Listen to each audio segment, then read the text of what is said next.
Hello, dear friends of mine, and to all our clients.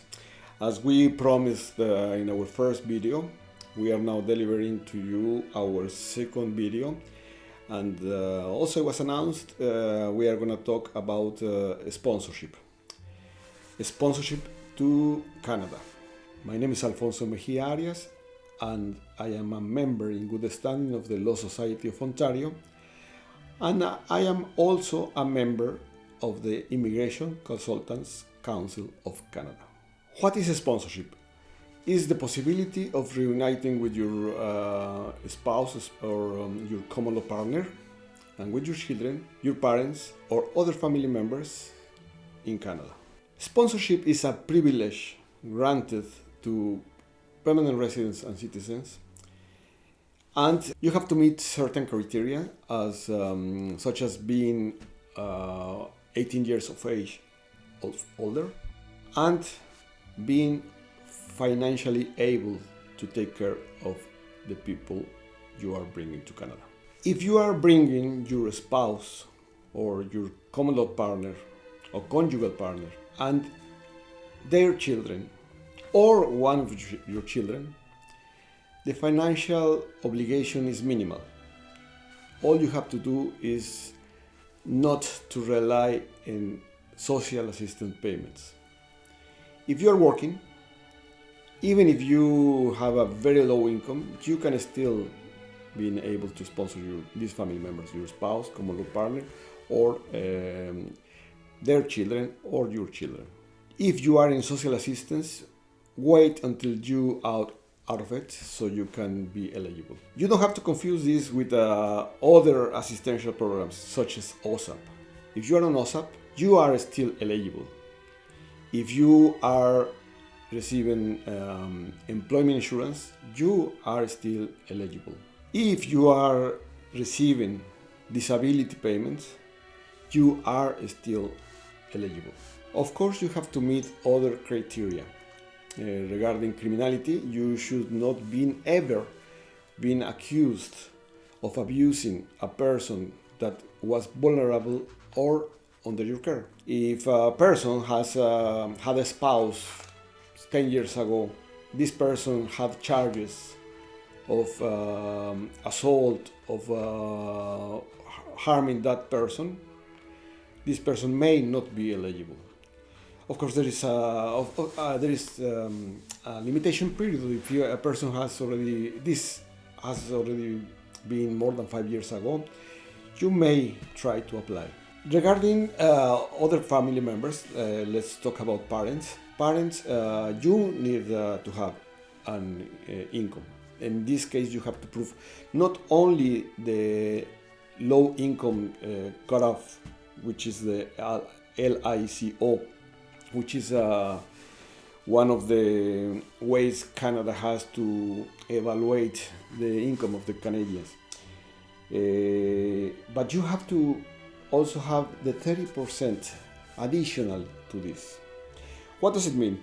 That normally the LICO, for a couple which is wants or intends to bring one of their parents, needs to at least 39,672 for 2019 to prove this amount only for one family member. But if that comes with the 30%, it will be 52,000. If your parent has a dependent of his or her own, let's say another spouse, or maybe your own mother, or have children under 22, you are still responsible. You cannot elicit one of them. You have to bring all of them. Coming to the same example of bringing one person is 52,000, but if that person has one dependent, then it comes to 62,000. And you have to prove similar amounts for the previous 3 years. Every year there is one opportunity to apply for this program. This year, due to the quarantine, it was postponed. So if you want to sponsor one of your parents or both your parents, you can't wait until it's announced. Maybe the government of Canada promised to do this late this year. In this video, we will inform you when is the time set by the government. And let's talk about other family members. What's that? The extended family. It refers to brothers, uncles, perhaps other family members that are not commonly sponsored. But if only one condition is met, that you have no other family member in Canada, the so-called lonely Canadian clause. When a person is living alone in Canada with no spouse, no children, there is no other family member, no siblings, no cousins, that person is considered to be lonely Canadian. Well, this person could be able to bring another family member, but there is another criteria. If you have a brother that you can bring, but you are trying to bring your uncle, the application may be refused because you have your brother. The relationship with your brother is closer, so you should try to bring your brother first. If you want, coming to the example of the brother, you want to bring the brother, but your parents are still alive, it also may be refused. You should first apply to sponsor your parents. So this is a very difficult class. You have to assess if you are eligible.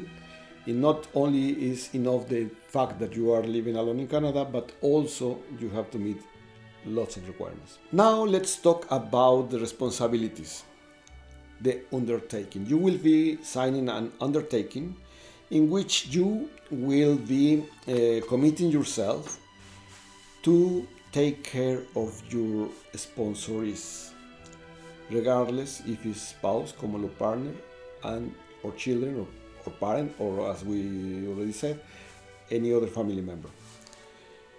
If you are sponsoring your spouse or your common law partner or your conjugal partner, you are committed for 3 years.